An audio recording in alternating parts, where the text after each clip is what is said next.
في هذا الكتاب. الفاتحة. أعوذ بالله من الشيطان الرجيم. بسم الله الرحمن الرحيم. الحمد لله رب العالمين الرحمن الرحيم مالك يوم الدين إياك نعبد وإياك نستعين اهدنا الصراط المستقيم صراط الذين أنعمت عليهم غير المغضوب عليهم ولا الضالين آمين. بسم الله الرحمن الرحيم. الحمد للمعلم الطلاب ومسهل الخير لمن يتعلم ثم الصلاة والسلام على النبي وآله وصحبه جايعهم. يا ربنا كفر عنا ذنوبنا ووالدينا ولمن هو مسلم. ندعوك اللهم علما نافعا من يومنا إلى الحساب يقوم. آمين آمين آمين ويا فتاح. آمين آمين آمين ويا عليم. Bismillah, walhamdulillah, wassalatu wassalamu ala sayyidina Muhammadir Rasulillah wa ala alihi wa ashabihi wa man tabi'a hudahu wa jama'atah wa la hawla wa la quwwata illa billah. Amma ba'du. Segenap para ustaz, para hujjah, sesepuh dan seluruh jamaah Masjid Mujahidin yang berbahagia. Alhamdulillah malam hari ini kita lanjutkan pengajian kitab Ta'limul Muta'allim. Mudah-mudahan apa yang akan kita baca menjadi ilmu yang bermanfaat di dini wa dunya wal akhirah. Amin ya rabbal alamin. Pembahasan kita masuk pada pasal baru, yaitu pasal tentang memilih ilmu. Memang ilmu itu ada prioritasnya. Mana yang harus kita pilih lebih dulu, mana yang kita pilih berikutnya, mana yang entar-entaran aja, yang belakangan. Maka pada bab ini nanti akan dijelaskan mana ilmu yang harus kita dahulukan dibanding ilmu-ilmu yang lain. Karena ini terkait dengan wajibnya ilmu tersebut, terkait dengan pentingnya ilmu tersebut untuk ibadah kita. Nah, pada bab ini juga nanti akan dijelaskan tentang bagaimana memilih ustadz atau memilih guru dan juga memilih teman dalam rangka kita thalabul ilmi, dalam rangka kita menuntut ilmu. Bismillahirrahmanirrahim. Faslun fi ikhtiyaril ilmi wal ustadi wasyariki watsabati. Ini adalah sebuah pasal dalam memilih ilmu, memilih guru dan juga teman, watsabati alaihi, dan juga dalam menetapkan atas ilmu. Maksudnya kemantapan kita atas ilmu yang kita tuntut, yang kita cari itu. Yang bagi li thalibil ilmi ay yakhtara min kulli ilmin ahsanahu. Siogianya bagi seorang penuntut ilmu ay yakhtara, dia memilih min kulli ilmin ahsanahu, memilih dari setiap ilmu yang paling bagus. Summa amara dinihi, betul itu ya. Summa wa ma yahtaju ilaihi, dan sesuatu yang butuh siapa talibul ilmi ilaihi kepadanya, fi amri dinihi, dalam urusan agamanya, fil hali, pada kondisi sekarang, fil hali, dalam kondisi sekarang. Tsumma ma yahtaju ilaihi fil ma'ali, kemudian sesuatu yang butuh siapa penuntut ilmu kepadanya, fil ma'ali, dalam masa yang akan datang. Bagi seorang penuntut ilmu, kita yang sedang belajar, yang sedang ngaji di taklim, rutin kita ngaji malam Sabtu, malam Minggu dan seterusnya, maka hendaklah kita mencari ilmu yang paling bagus. Yang paling bagus, ilmu yang paling bagus di sini tentu adalah ilmu yang paling bermanfaat, yang paling bisa untuk menunjang urusan agama kita. Fi amri dinihi ini memilih untuk urusan agama. Urusan agama yang paling sering kita lakukan, yang keseharian kita itu pasti butuh, itu adalah sholat. Sholat kita berarti harus ditunjang atau didukung dengan ilmu-ilmu tentang sholat. Apa itu fikih? Ilmu fikih, air misalnya, boleh nggak air kita wudu pakai air teh? Boleh kok nggak? Boleh. Nah, boleh itu kan bukan bahasa hukum. Boleh itu ya bahasa sehari-hari. Ya, sah atau tidak kan gitu. Sah atau kalau boleh mau ukuran boleh. Lah teh kita ya ini campur es. campur es. Boleh enggak? Ya boleh, cuma kagak sah gitu. Karena ukuran hukum itu sah atau tidak sah. Ukuran hukum itu begitu. Sah apa enggak kita udah pakai air teh? Ya enggak sah. Karena airnya itu sudah air yang berubah, mutaghayyir. Air yang sudah berubah dengan perkara yang suci. Begitu juga airnya sudah berubah dengan perkara najis. Nah, ilmu-ilmu seperti ini ilmu fikih, ilmu yang menunjang ibadah kita, ibadah sholat dan ibadah-ibadah yang lainnya. Jadi yang paling baik adalah ilmu yang memang menunjang untuk urusan agama kita sekarang. Urusan agama kita sekarang sholat. Kemudian selain sholat apa? Selain sholat urusan agama yang sifatnya batiniyah, yaitu urusan hati. Gimana supaya sholat kita ikhlas? Gimana supaya sholat kita ini benar-benar merasa dilihat sama Allah, hadir hati kita. Ini ilmu yang penting yang sekarang harus dicari, yang sekarang harus dituntut. Ilmu yang menunjang urusan agama, baik agama secara zahir maupun agama secara batin. Agama secara zahir ilmu fikih. Nanti fikihnya sudah jalan, sambil jalan maka ilmu tentang hati juga harus belajar. Gimana supaya saat Allahu Akbar itu hati kita benar-benar hadir. Minimal waktu takbiratul ihram itu kita ingat Allah dan ingat bahwa kita lagi sholat. Nah, yang lainnya belajar. Lama-kelamaan nanti bisa seluruh sholat kita itu insya Allah bisa ingat bahwa kita sedang sholat. Jadi pikirannya nggak kemana-mana. Ini belajar tentang ilmu hati, belajar tentang ilmu fikih, ini ilmu yang sekarang dibutuhkan. Atau ilmu yang menunjang agama kita, tapi bukan ilmu yang sekarang dibutuhkan, tapi ilmu yang nanti akan datang. Ilmu sholat udah, ilmu tentang hati supaya sholatnya ikhlas udah. Bulan puasa masih jauh, ya bulan puasa masih jauh Ramadan. Terus gimana belajar ilmu puasa? Boleh belajar ilmu puasa karena kita akan menghadapi puasa nanti. Begitu juga haji, belajar tentang haji boleh nggak? Boleh. Duitnya belum ada Ustaz, daftar aja kagak saya. Nggak apa-apa, boleh belajar tentang ilmu haji. Karena ini fil ma'al, maksudnya ilmu yang menunjang agama kita yang akan datang. Urusan puasa Ramadan, walaupun sekarang belum, nggak apa-apa, boleh. Kemudian urusan tentang haji, walaupun belum daftar, nggak apa-apa belajar. Zakat juga begitu. Saya mah mustahik terus Ustaz. Ya jangan begitu Bang. Kali aja besok jadi muzaki. Meskipun sekarang mustahik, belajar aja nggak apa-apa. Belajar, ya pura-pura jadi orang kaya gitu. Jadi muzaki boleh. Jadi zakatnya warung saya berapa Bang? Ya zakatnya kalau udah mencapai nisab nanti dikeluarkan 2,5%. Nisabnya berapa Bang? Nisabnya itu 90 gram emas. 90 gram emas kaliin aja sekarang, taruhlah emas sekarang segram itu 1 juta, 90 juta. Warung saya mah warung peniti doang. Sama jarum pentul. Ya udah enggak wajib bayar zakat, tapi kan tahu. Jadi tahu. Boleh enggak? Boleh. Ilmu yang harus kita pilih adalah ilmu yang paling baik. Maksudnya paling baik di sini yang paling mendukung untuk urusan agama kita. Mendukung sholat, mendukung puasa, zakat, mendukung haji. Nah, selain itu dijelaskan oleh musannif di sini wa yuqaddimu ilmat tauhid wal ma'rifah. Wa yuqaddimu ilmat tauhid. Wa yuqaddimu bisa juga wa yuqaddima. Kita atofkan kepada ayyakhtara. Wa yuqaddima dan mendahulukan siapa orang yang ngaji ilmu tauhid akan ilmu tauhid, wa ya'rifa Allah taala bidalil dan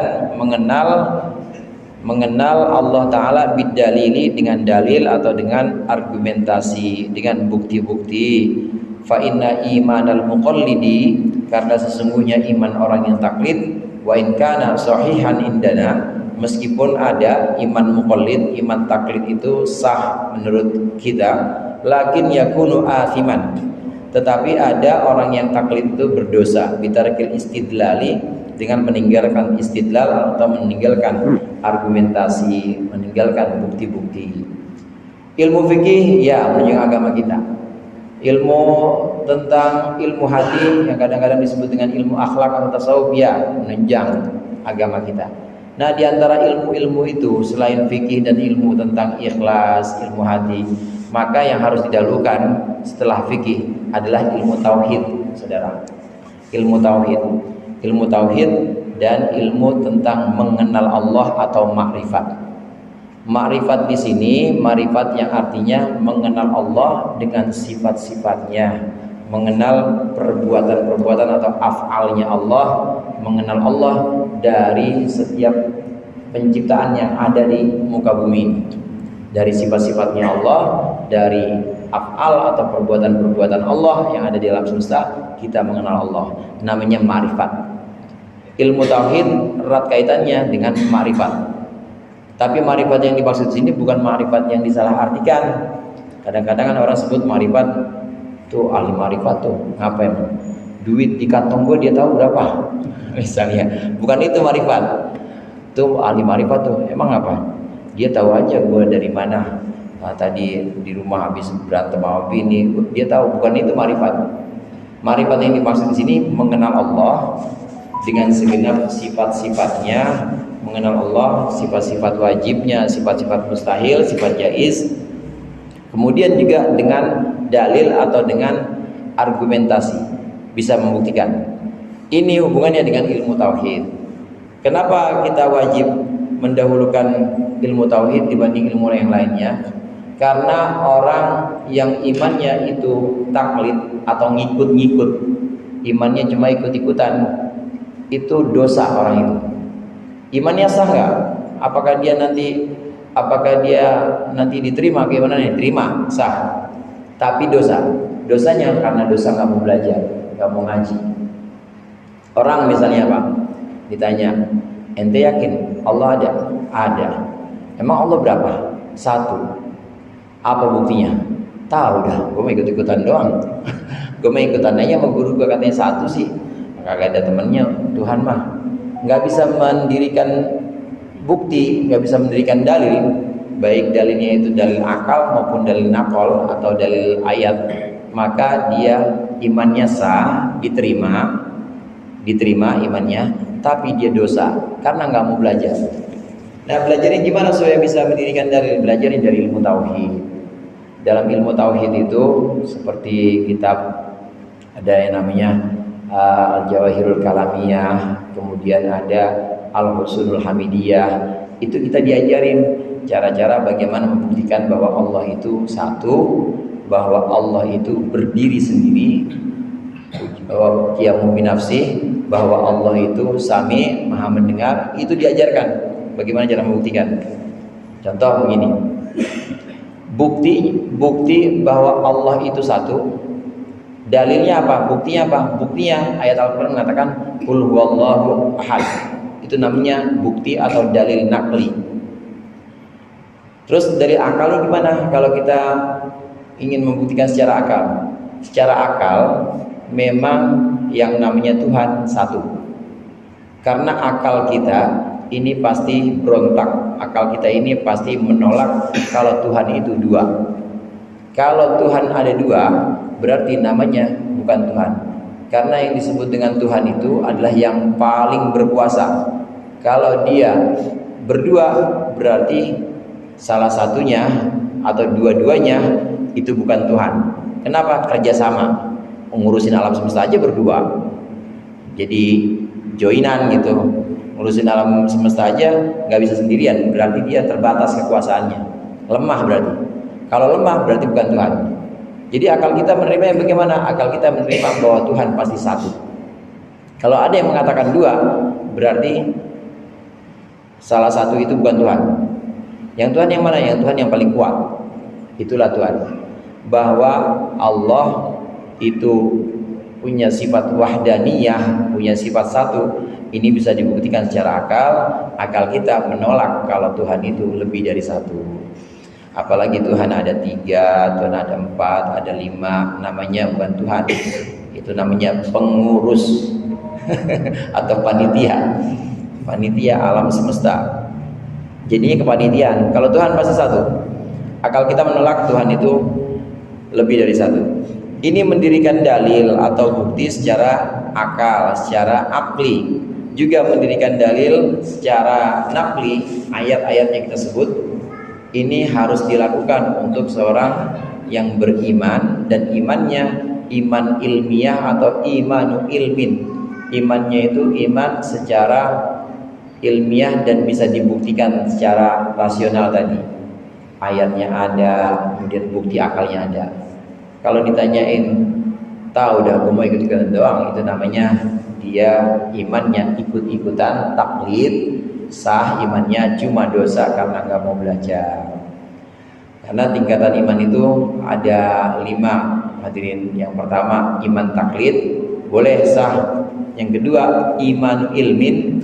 Imanu ilmin itu iman ilmiah, bisa mendirikan bukti-bukti, bisa mendirikan dalil-dalil Al-Quran dan juga dalil-dalil akal, namanya iman ilmu.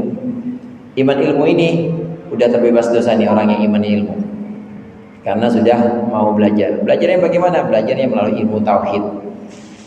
Dengan ilmu tauhid maka kita akan mengenal Allah, mengenal sifat-sifat Allah. Ada lagi namanya imanu ayanin, iman ayan. Kalau dua jenis iman yang pertama itu iman taklid maupun iman ilmin, iman ilmiah, itu sebatas mengenal sifat-sifat Allah saja dan tidak bisa menyaksikan Allah. Karena mainnya hanya main di argumentasi aja. Bagaimana bukti Allah itu esa, bagaimana bukti Allah itu maha mendengar. Itu mainnya main di argumentasi, tapi tidak main pada hati, nggak main di rasa. Nah, yang lebih tinggi yaitu yang disebut dengan imanu ayan. Imanu ayan ini perlu latihan dengan kebersihan hati kita. Kemudian kita senantiasa merasa bahwa Allah mengawasi kita, jadi melihat Allah, merasa bahwa Allah itu ada dalam setiap perbuatan-perbuatan Allah yang ada di alam semesta itu. Ada hujan, itu di situ ada campur tangan Allah. Ada kering, itu di situ ada campur tangan Allah. Ini tingkat iman yang lebih tinggi lagi, namanya imanu ayan. Makomnya disebut dengan makom muraqabah. Yang lebih tinggi lagi ada namanya imanu haqqin, iman hak. Iman hak ini nama ilmunya atau pengetahuannya namanya hakul yakin. Imanu hak ini lebih tinggi lagi karena dia menyaksikan Allah dalam segala sesuatu. Bukan hanya rasa hatinya di situ ada Allah, dalam penyakit ada campur tangan Allah, dalam nikmat ada campur tangan Allah. Bukan cuma sekedar itu, tapi benar-benar melihat bahwa di alam semesta ini ada Allah. Ini nggak bisa diceritain dan nih. Nah, ini yang namanya imanu hakin. Kemudian ada iman yang lebih tinggi lagi, imanu hakikotin, iman hakikat. Iman hakikat ini fana. Orang itu sudah tidak bisa lagi melihat apapun selain Allah. Bahkan dia nggak bisa melihat dirinya sendiri, bahwa dia sudah tenggelam dalam lautan keesaan Allah. Dia pun sudah merasa, ya udah nggak bisa merasa, dia pun hilang bersama kebesaran Allah. Ini yang paling tinggi. Tapi untuk kita para thalibul ilmi, para thalabah, ini hanya wajib sampai tingkat kedua doang, yaitu iman taklid atau iman ilmu. Udah yang kedua doang. Kalau mau belajar iman yang tingkat ketiga, 4, 5 sampai yang tinggi, itu butuh guru khusus. Kadang-kadang disebut dengan mursyid atau kadang-kadang disebut dengan murabbi. Ya, mursyid ya, dalam tradisi toriko disebut dengan mursyid. Ini baru bisa mendapatkan tingkat keimanan yang lebih tinggi. Tataran ngaji atau thalabul ilm ini adalah tataran sampai yang kedua yang wajib. Hadirin jamaah rahimakumullah, meskipun demikian, ini karena ahlus sunnah wal jamaah, kita ahlus sunnah jamaah itu paling moderat, ada di pertengahan aswaja. Orang yang imannya ikut-ikutan sah, dan imannya tetap nanti akan bisa menyelamatkan dia di akhirat. Akan menyelamatkan dia di akhirat. Masuk surga gak? Masuk surga. Cuma mampir dulu neraka. Kagak mau ngaji, kan dia gak mau ngaji. karena ikut-ikutan doang. Tapi imannya terima nggak? Terima. Ntar dia masuk surga. Kalau udah dicuci dosanya karena dosa nggak mau ngaji atau dosa yang lain. Kalau menurut Ahlussunnah wal Jamaah demikian. Kalau menurut Mu'tazilah saklek. Mu'tazilah imannya orang taklid tidak sah. Ada orang ditanya, "Bang, iman nggak kalau Allah ada? Allah itu wujud." Iman saya mah. Apa buktinya? Tahu dah. Saya mah ikut-ikutan doang. Neraka kata Mu'tazilah. Kalau Mu'tazilah tuh saklek tuh. Karena kagak mau belajar, bukan cuma karena nggak mau belajar, tapi nggak diterima imannya. Ya berarti kalau nggak diterima imannya, selamanya di neraka. Itu Mu'tazilah tuh keras, nggak saklek. Jadi Mu'tazilah memang menuntut orang belajar, nyuruh orang untuk berpikir. Saking dia itu kebangetan rasional, maka kadang-kadang Allah diatur sama dia. Itu Mu'tazilah. Salah satu pendapat Mu'tazilah,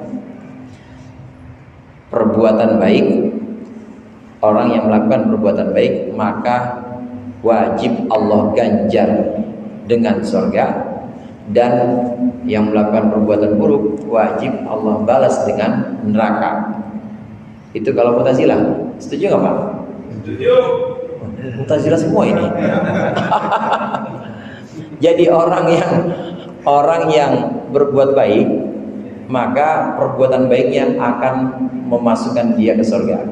Orang yang berbuat buruk, perbuatan buruknya itu akan memasukkan dia ke neraka. Setuju nggak Pak? Setuju. Padahal kalau aswaja, kalau Ahlussunnah wal Jamaah begini, kalau Ahlussunnah wal Jamaah pernyataannya, perbuatan baik yang dilakukan oleh seorang muslim maka akan menyebabkan dia masuk surga karena rahmatnya Allah, karena sayangnya Allah. Begitu juga perbuatan buruk itu akan membuat dia masuk neraka karena adilnya Allah. Jadi bukan lantaran sholat kita, bukan lantaran puasa kita masuk surga, tapi karena apa? Karena Allah sayang sama kita. Bocah kita suruh apa aja nurut. Cuci motor, neng cuci motor, cuci mobil cuciin sekalian, cuci, suruh nganter ini dia cuci. Itu kalau kita bandingin 3 doang tuh, cuci motor, nganterin baju, misalnya cuci mobil. Kalau untuk balas jasa kita sebagai orang tua selama dia umur 17 sampai umur 17, cukup nggak itu? 3 kali doang disuruh nurut gitu, cukup nggak Pak? Nggak cukup. Tapi karena kita sayang sama anak itu, ya udah kita tambahin. Kenapa kita ridho kepada anak itu, kita sayang sama anak itu karena udah nurut. Begitu juga surganya Allah kasih kepada orang-orang mukmin, orang-orang muslim, itu bukan karena ibadah kita yang 60 tahun atau ibadah kita rata-rata berapa ya? Kita 40 tahun dah. 40 tahun. Ya orang ibadah cuma 40 tahun dikasih selamanya. Kan enggak jomplang kan tuh. Terus gimana? Bukan karena ibadah kita, tapi karena apa? Karena sayangnya Allah sama kita. Ini bocah nurut amat, disuruh sholat, disuruh. Padahal sholatnya cuma di akhir hayat doang dia, belakangan doang. Tapi karena Allah sayang, maka kita masuk surga. Gimana seorang muslim yang melakukan dosa, apakah dia di neraka? Sebab itunya, sebab dosanya, bukan sebab adilnya Allah. Karena Allah harus mewujudkan sifat adilnya. Karena kalau tidak disiksa di neraka berarti Allah tidak adil. Ahlussunnah wal Jamaah meyakini ini. Kalau Mu'tazilah enggak. Mu'tazilah itu orang yang melakukan kebaikan, Allah wajib masukin surga. Jadi Allah diwajibin sama dia. Allah sih diwajibin. Orang yang melakukan dosa wajib masuk neraka. Tuh Mu'tazilah begitu. Diwajibin Allah diwajibin wajib masuk neraka. Padahal ada yang namanya syafaat, ada yang namanya rahmat Allah, ada yang namanya ridho Allah. Boleh jadi orang yang melakukan dosa besar itu nanti dapat syafaat selama ada keimanan. Begitu juga orang yang imannya taklid, meskipun imannya ikut-ikutan, selama dia memang ada keimanan, tetap nanti akan diangkat oleh Allah. Kalau Mu'tazilah enggak. udah imannya ikut-ikutan, neraka selama itu Mu'tazilah. Jadi sangat rasional, kaku, harus pakai ini. Dia harus nurutin akal dia. Dia nurutin rasio atau akal dia sampai-sampai Al-Quran atau hadis yang menyatakan adanya rahmat Allah, syafaat Allah itu kadang-kadang dikalahkan dengan akalnya dia. Jadi kebangetan rasional, melakukan apapun dengan akalnya. Lawannya Mu'tazilah kan kalau kita tengahnya asu aja Pak, Ahlussunnah wal Jamaah, Sunni, tengah. Ahlussunnah wal Jamaah ala thariqatin nahdiyah. Kita Ahlussunnah wal Jamaah, thariqahnya Nahdlatul Ulama, di tengah. Kalau Mu'tazilah terlalu rasional, pakai otak banget. Kalau kita di tengah-tengah, ada yang nggak pakai rasio sama sekali, nggak pakai pemikiran sama sekali. Apa itu? Dulu ada namanya Khawarij.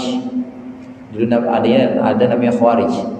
Apal Quran dia, apal hadis banyak, apal Quran banyak, tapi nggak pakai otak, nggak pakai penalaran otak.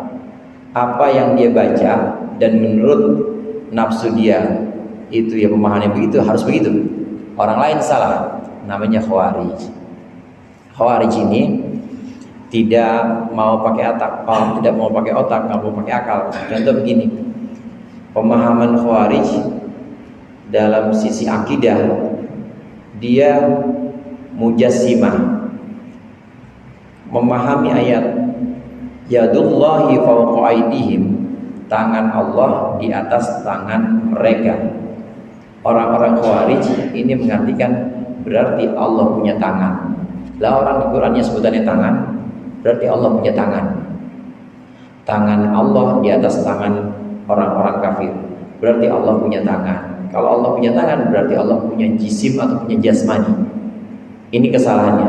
Dia mengartikan Al-Quran sesuai dengan pengertian harfiah tanpa nalar. Maka saya bilang tadi nggak pakai otak, nggak pakai pemikiran, karena dia hanya tekstual. Yang dia sebut di situ tangan kata dia. Kalau disebut di dalam Al-Quran itu ada yadullah, tangan Allah, berarti Allah punya tangan. Sangat tekstual. Contoh lagi Khawarij dia menyebutkan wa man lam yahkum bima anzalallah faulaika humul kafirun. Siapa orang yang tidak berhukum dengan hukum Allah, maka dia orang kafir. Nah, maka menurut mereka orang Khawarij, orang yang tidak pakai Al-Quran maka hukumnya kafir dan harus dibunuh. Itu Khawarij. Terus gimana kalau adanya musyawarah? Nabi Muhammad musyawarah juga dengan sahabatnya, Sayyidina Ali musyawarah, Sayyidina Umar, Utsman musyawarah. Nggak pakai musyawarah Al-Quran aja.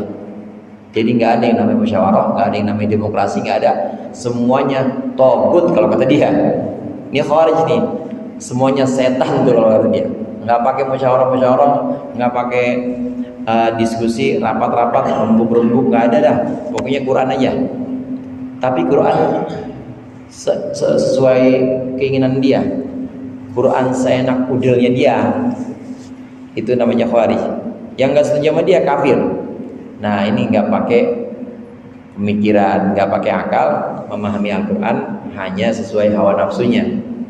Betul di Al-Quran, siapa yang tidak berhukum dengan hukum Allah maka kafir. Dia pakai ayat itu, dia lupa ada ayat wa amruhum syura bainahum. Urusan mereka, urusan orang-orang mukmin itu hendaklah dimusyawarahkan antara orang mukmin. Kemudian wasyawirhum fil amr, dan bermusyawarahlah, ajak mereka musyawarah wahai Muhammad dalam satu urusan. Ada musyawarah, dia nggak pakai. Musyawarah kan pakai akal ya Pak, pakai akal. Jadi nggak pakai. Itu tadi saya bilang, maka dia nggak pakai otak. Dikit-dikit kafir, dikit-dikit togut, dikit-dikit sesat, bid'ah. Itu namanya Khawarij. Sekarang ada nih Khawarij nih, ya Ustaz. Ada Khawariju hadzal zaman.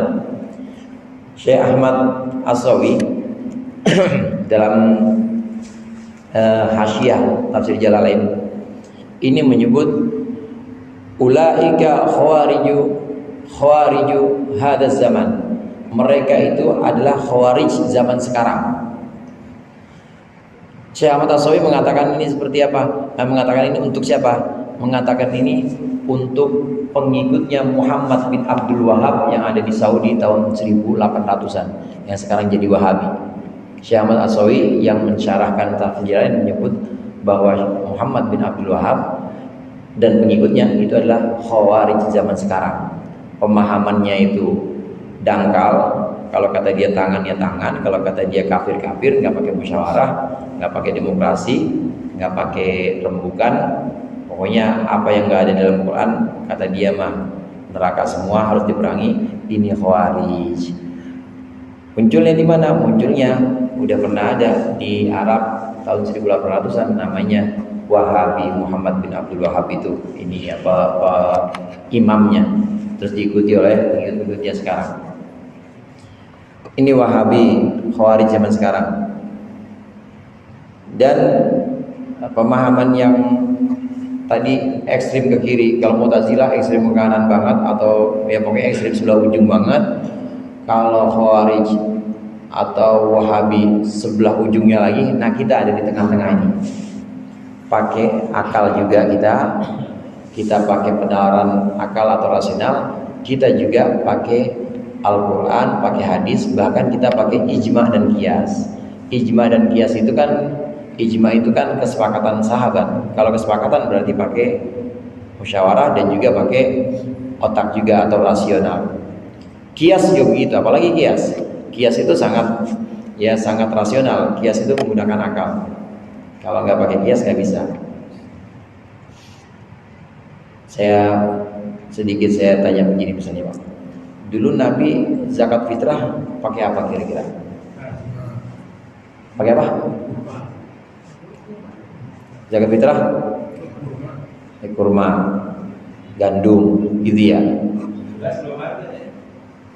Rojo lele ada rojo lele itu. Rojo lele beras, apalagi namanya? Kan nggak ada. Lah ngapa sekarang kita pakai? Kenapa kita sekarang pakai beras? Kias itu. Itu namanya kias. Nabi pakai gandum, sekarang kita pakai beras, itu namanya kias. Kias pakai apa? Pakai akal. Nabi melakukan zakat fitrah itu dengan gandum, itu karena gandum adalah kutil balad, sebutan dalam fikih itu, makanan pokok sebuah negeri atau makanan pokok negeri saat itu. Makanan pokok orang Arab, Madinah, Mekah dan tempat lain, ya makanan pokoknya gandum. Maka dikiaskan makanan pokok orang Jakarta apa? Beras. Orang Sunda apa? Beras. Ya udah berarti beras. Mau cari gandum di mana? Di sini nggak ada. Maka beras. Jadilah kita zakat fitrah yang pakai beras. Kenapa? Kias namanya itu. Kias pakai akal. Nah yang begini nggak pakai nih sama Wahabi, sama Khawarij, karena dia tidak menggunakan kias. Dia pakai apa? Quran doang. Habis Quran apa? Hadis. Hadis itu juga hadis yang menurut dia sahih. Ijma, kias nggak pakai. Itu Khawarij. Nah kita Ahlussunnah wal Jamaah maka harus belajar ilmu tauhid, walaupun keimanan orang yang taklid itu sah menurut Ahlussunnah wal Jamaah, tapi tetap dia kena dosa nggak mau ngaji. Tapi nanti masuk surga nggak? Masuk surga tetap kalau Ahlussunnah wal Jamaah, karena ada keimanan meskipun imannya taklid. Supaya tidak taklid maka kita harus ngaji atau belajar. Belajarnya ilmu apa? Ilmu tauhid. Maka di sini ilmu tauhid menjadi ilmu yang harus diutamakan dibanding ilmu-ilmu yang lain. Wa yakhtarul atiqa dunal muhdatsat, dan hendaklah dia wa yakhtaru aja. Juga boleh wa yakhtaru, dan hendaklah dia memilih ilmu-ilmu yang lampau dunal muhdatsat, bukan ilmu-ilmu yang baru.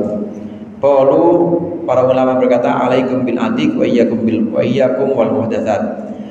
Wajib atas kalian bil atiq, lazim atas kalian bil atiqi, dengan ilmu-ilmu yang lampau, wa iyyakum wal muhdatsat, dan takutlah kalian terhadap ilmu-ilmu yang baru. Wa iyyaka tastaghila bihadzal jidal, dan hendaklah engkau takut sibuk terhadap perdebatan alladzi dhahara bainal qiradil akabir, yang terjadi setelah terputusnya atau setelah habisnya orang-orang besar minal ulama dari ulama.